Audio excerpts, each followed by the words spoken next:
वर्तमान परिप्रेक्ष्य में जब संपूर्ण विश्व की व्यवस्थाएं कोविड-19 की वैश्विक महामारी से निपटने के लिए परस्पर सहयोग, समन्वय एवं एक दूसरे के सहभागी बनकर कार्य कर रहे हैं, उस वक्त एशिया के दो बड़े राष्ट्र सीमा विवाद में उलझे हुए हैं। यह अत्यंत खेदजनक एवं दुर्भाग्यपूर्ण है। हालिया विवाद अक्साई चीन में स्थित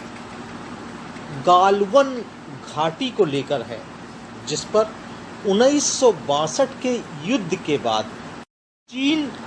अपना कब्जा होने की बात कहते हुए इसके पास हो रहे भारतीय निर्माण कार्य को रोकना चाहता है, जबकि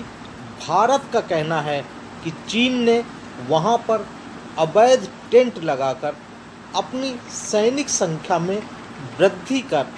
भारतीय हित को चोट पहुंचाने का कार्य किया है। इसके पूर्व दोनों देशों के सैनिक सिक्किम के नाथुला सेक्टर में तथा डोकलाम में 2017 में आपस में भिड़ चुके हैं तथा पैंगोंग तसो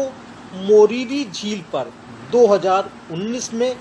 एवं अरुणाचल प्रदेश के आसफीला क्षेत्र सीमा विवाद पर अक्सर भिड़ते ही रहते हैं,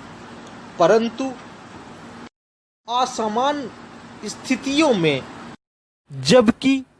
कोरोना महामारी ने अपने फन फैलाकर संपूर्ण विश्व भूमंडल को अपनी चपेट में ले रखा है के समय सीमा विवाद की स्थिति उत्पन्न करना ड्रैगन की एक सोची समझी रणनीति भी हो सकती है, जिसके माध्यम से वह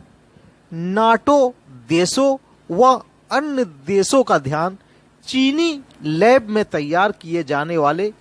कोरोना वायरस के आरोप से हटाकर भारतीय सीमा विवाद पर केंद्रित करना चाहता है। इसके लिए ड्रैगन को यदि भारत पर आक्रमण भी करना पड़ा तो वह पीछे नहीं हटेगा, परंतु इस युद्ध का परिणाम क्या होगा का अवश्यंभावी आकलन भी जरूरी है तथा यह निष्कर्ष निकालना भी जरूरी है कि अगर भारत और चीन के बीच सीमा विवाद को लेकर युद्ध होता है तो भारत और चीन में से कौन नफे में रहेगा और किसको नुकसान उठाना पड़ेगा। इसके साथ ही साथ विश्व के अन्य देश भारत या चीन में से किसके पक्ष में ज्यादा लामबद्ध होंगे तथा किसकी सहायता कर वह उसको सिरमौर पर बिठाएंगे। जहां तक वर्तमान परिप्रेक्ष्य का सवाल उठता है तो चीन पर कोरोना फैलाने के लगे आरोपों को देखते हुए यह दृष्टिगत है कि चीन को अन्य देशों का सहयोग मिलने की संभावना लगभग ना के बराबर है। सभी जानते हैं कि ड्रैगन ने सदैव से साम्राज्यवादी नीतियों को ही पोषण प्रदान किया है, जिसके कारण उसने 1950 में तिब्बत पर आक्रमण कर कब्जा जमाया तथा उसके पूर्व से ही उसने हांगकांग को हड़प रखा है। इसके अतिरिक्त चीन की सीमाएं 14 देशों से बनती हैं, परंतु भारत सहित उसका 23 देशों से सीमा विवाद है, जिसमें Indonesia, Singapore, Malaysia, Kazakhstan, Kyrgyzstan, Tajikistan, Afghanistan, रूस, जापान, मंगोलिया, दक्षिण कोरिया, फिलीपींस, कंबोडिया, उत्तरी Korea, Bhutan, Myanmar, Tibet, Brunei, Vietnam एवं लाओस उसकी साम्राज्यवादी नीतियों से आतंकित रहते हैं। यद्यपि इसमें से कुछ देश यथा लाओस, मंगोलिया, तजाकिस्तान व किर्गिस्तान उसके कर्ज तले दबे होने के कारण अपनी संप्रभुता से समझौता कर लिया करते हैं। दक्षिण एशिया में भी चीन के कर्ज की बोझ से दबे देश पाकिस्तान, मालदीव, श्रीलंका, नेपाल उसके विरुद्ध जुबान नहीं खोलते हैं, जबकि दक्षिण अफ्रीकी देश जिबूती व लाओस, मोंटेनेग्रो भी उसके कर्ज से उबर न पाने वाले देश हैं। इन सभी देशों की यही मजबूरी है कि वह चीन के विरुद्ध जुबान खोलने की उनकी सामर्थ्य नहीं है तथा वह जुबान खोलकर चीन को नाराज नहीं करना चाहते हैं, जिससे चीन के कृपा पात्र बनकर वह उससे लगातार कर्ज उठाकर अपनी अर्थव्यवस्था मजबूत करते रहें। यदि हम भारत व चीन के संबंधों की बात करें तो उनके संबंध सदैव उतार चढ़ाव वाले रहे हैं तथा चीन की अपने पिछलग्गू पाकिस्तान से समीपता तथा भारत से 36 का आंकड़ा रहा है। यद्यपि वर्तमान में भारत और चीन के बीच 92.68 बिलियन डॉलर का व्यापार हो रहा है तथा चीन की 1000 से अधिक कंपनियों ने भारत में अपनी पूंजी निवेशित कर लाभ कमाना जारी रखा है तथा इस कारण ही भारत चीन द्विपक्षीय राजनैतिक आर्थिक संबंध निरंतर प्रगाढ़ होते जा रहे हैं। परंतु फिर भी यदि चीन ने भारत पर आक्रमण किया तो वह विश्व का सबसे बड़ा उपभोक्ता बाजार खोकर भारत के मुकाबले 750 बिलियन डॉलर का अपना नुकसान करेगा। अतः ऐसा नहीं प्रतीत होता है कि चीन भारत पर आक्रमण कर पाने की शक्ति जुटा पाएगा, किंतु फिर भी यदि वह आक्रमण कर ही देता है तो विश्व परिदृश्य पर भारत को अपने सहयोगी मित्र राष्ट्रों की जरूरत पड़ेगी तथा उन्हें अपने मित्र एवं सहयोगी राष्ट्रों को खोजना ही होगा जो चीन को उसकी ही जुबान में समझाने में सक्षम हो पाए। आइए हम अब ये परिकल्पना करें कि युद्ध की स्थिति में कौन कौन से राष्ट्रों की मदद भारत को तथा कौन कौन से राष्ट्रों की मदद चीन को मिलने की प्रबल संभावना है तथा कौन कौन से राष्ट्र न्यूट्रल रहकर दोनों पर निगाहें रखेंगे कि कोविड-19 को उत्पन्न करने तथा उसके प्रचार प्रसार का आरोप चाइना पर है तथा उसके कारण सर्वाधिक नुकसान व जान माल की हानि नाटो राष्ट्रों को ही उठानी पड़ी है, जिसमें मुख्यतः यूरोपीय देश, उत्तरी एवं दक्षिणी अमेरिकी 30 देश शामिल हैं के भारत के पक्ष में उतरने की प्रबल संभावना है, जिसमें सर्वाधिक कोरोना प्रभावित देश संयुक्त राज्य America, Spain, Italy, Germany, France एवं यूनाइटेड किंगडम में से संयुक्त राज्य अमेरिका, फ्रांस एवं यूनाइटेड किंगडम के भारत के पक्ष में रहने की प्रबल संभावना है,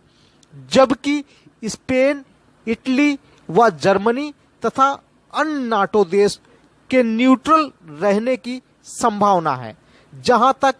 तुर्की का प्रश्न है तो वह पाकिस्तानी प्रभाव में चीन के साथ जा सकता है। ब्रिक्स के 5 देशों में भारत व चीन को छोड़कर ब्राजील, रूस और दक्षिण अफ्रीका के युद्ध के दौरान न्यूट्रल देशों के तरीके से अपना व्यवहार नियंत्रित करने की संभावना है। यदि हम OIC organisation of Islamic corporation की बात करें तो अनुच्छेद 370 के समाप्ति, जम्मू कश्मीर के केंद्र शासित प्रदेश बनाए जाने तथा NIC के मुद्दे पर उनकी व भारत सरकार से नाराजगी का प्रभाव उनके फैसले पर पड़ेगा तथा वह पाकिस्तान के प्रभाव में चीन के साथ जा सकते हैं। यद्यपि सऊदी अरब, मालदीव, अफगानिस्तान, UAE एवं कुवैत आदि भारत का नैतिक समर्थन कर उसका साथ दे सकते हैं, जबकि पाकिस्तानी प्रभाव वाले देश तुर्की, मलेशिया, जॉर्डन, कतर, इंडोनेशिया तथा चीनी कर्जे से दबे देश Oman, Tajikistan, Uzbekistan, Turkmenistan,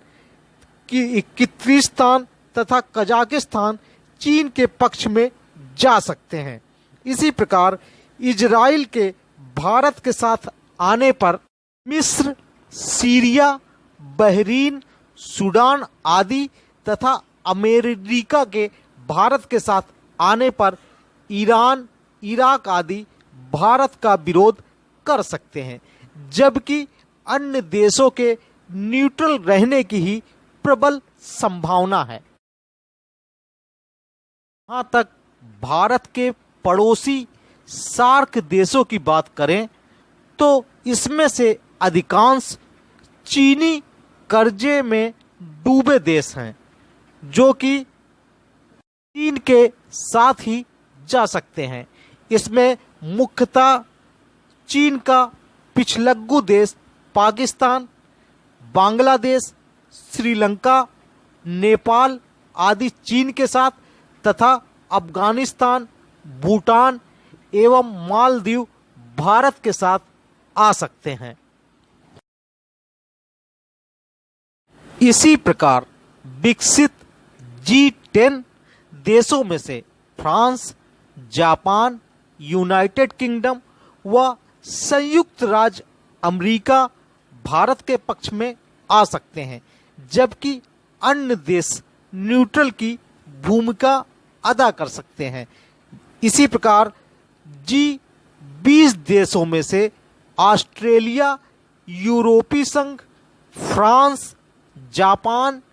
Saudi अरब, दक्षिण अफ्रीका, दक्षिण कोरिया, यूनाइटेड किंगडम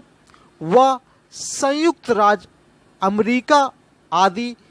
भारत का साथ निभा सकते हैं। जहां तक G7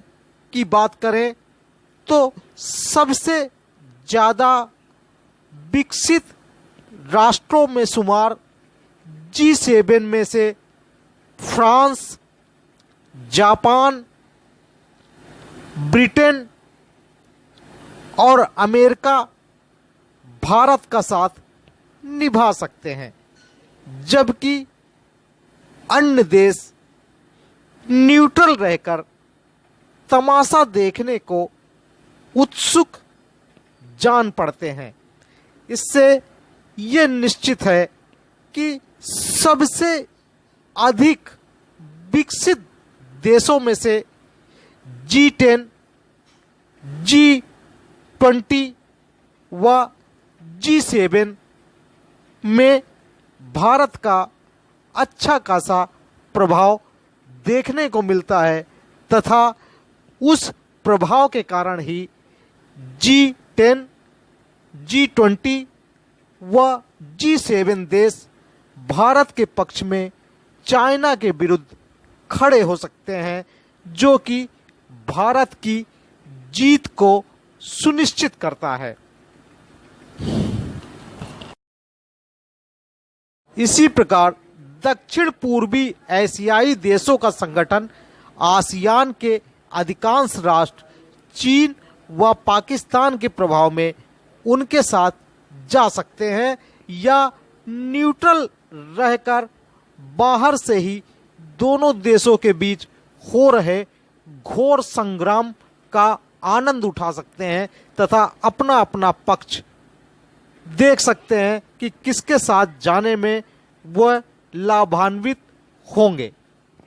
अगर हम एशियाई देशों की बात करें तो चीन के धुर विरोधी जापान, दक्षिणी कोरिया, हांगकांग, म्यांमार,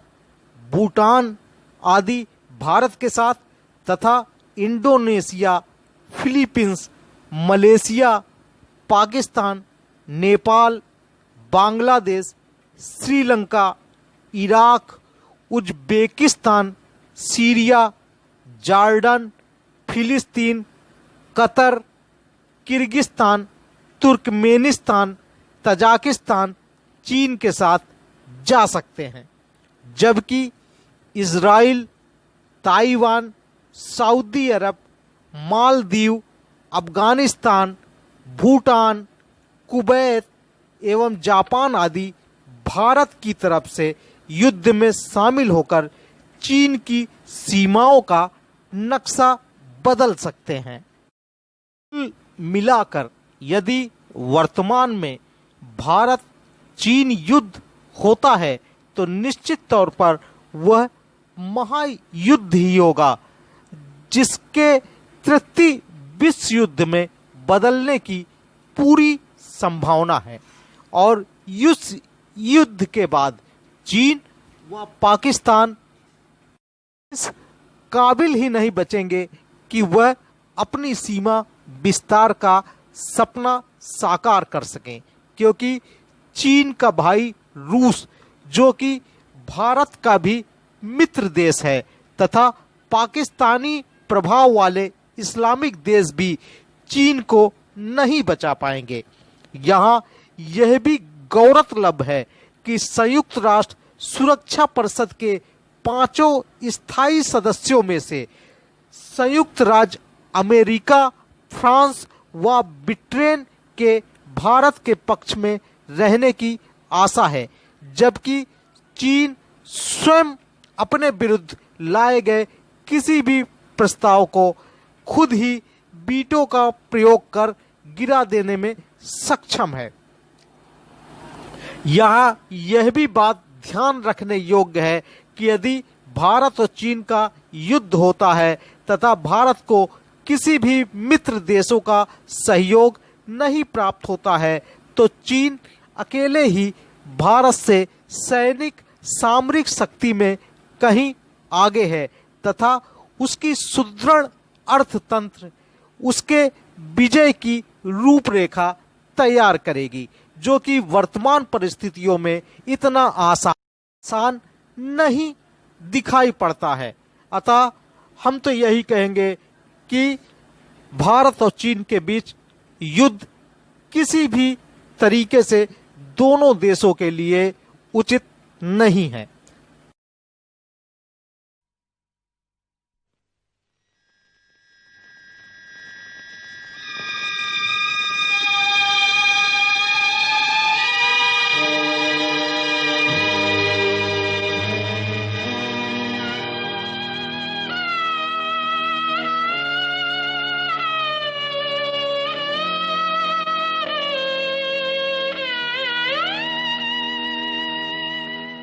कर चले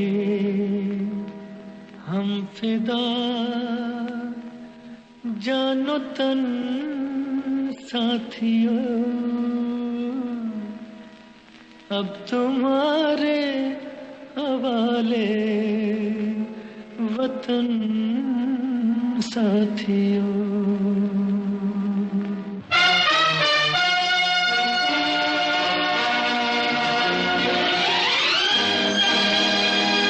कर चले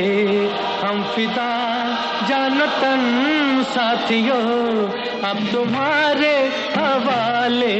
वतन साथियों। कर चले हम फिदा जानो तन साथियों, अब तुम्हारे हवाले वतन साथियों।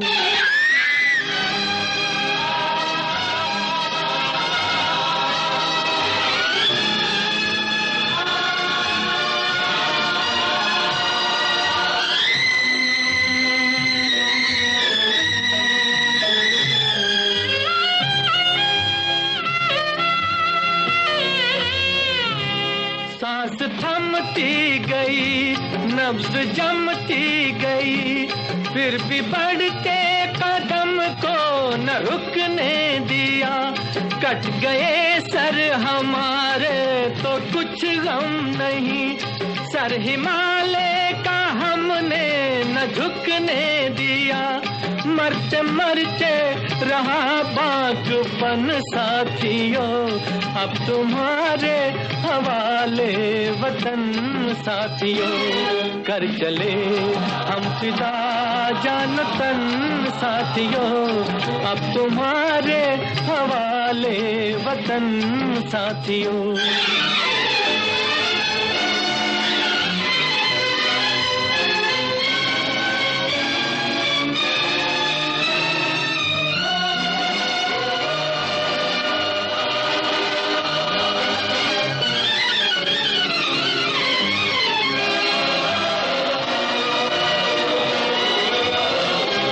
जिंदा रहने के मौसम बहुत है, मगर जान देने की रुत रोज आती नहीं। हुस्न और इश्क दोनों को रुसवा करे, वो जवानी जो खून में नहाती नहीं। आज धरती बनी है दुल्हन साथियों, अब तुम्हारे हवाले वतन साथियों। कर चले हम फिदा जानो तन साथियों, अब तुम्हारे हवाले वतन साथियों।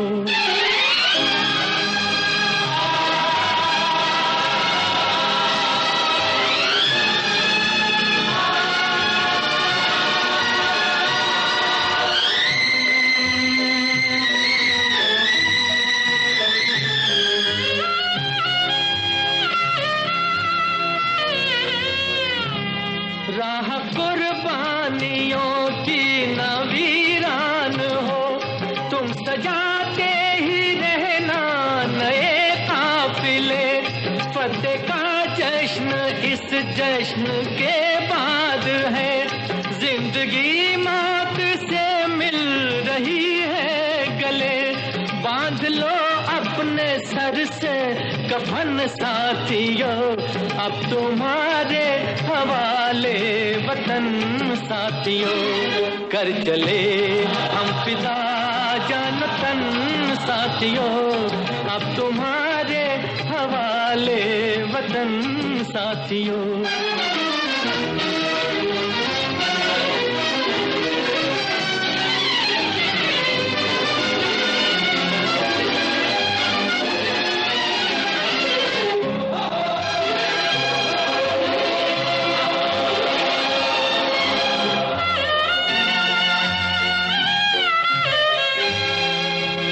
खींच दो अपने मुंह से जमीन पर लगी, इस तरफ आने पाए न रावण कोई। तोड़ दो हाथ अगर हाथ उठने लगे, छूने पाए न सीता का दामन कोई। राम भी तुम ही लक्ष्मण साथियों, अब तुम्हारे हवाले वतन साथियों। कर चले हम फिदा जानो तन साथियों, अब तुम्हारे हवाले वतन साथियों, अब तुम्हारे हवाले वतन साथियों, अब तुम्हारे हवाले वतन साथियों।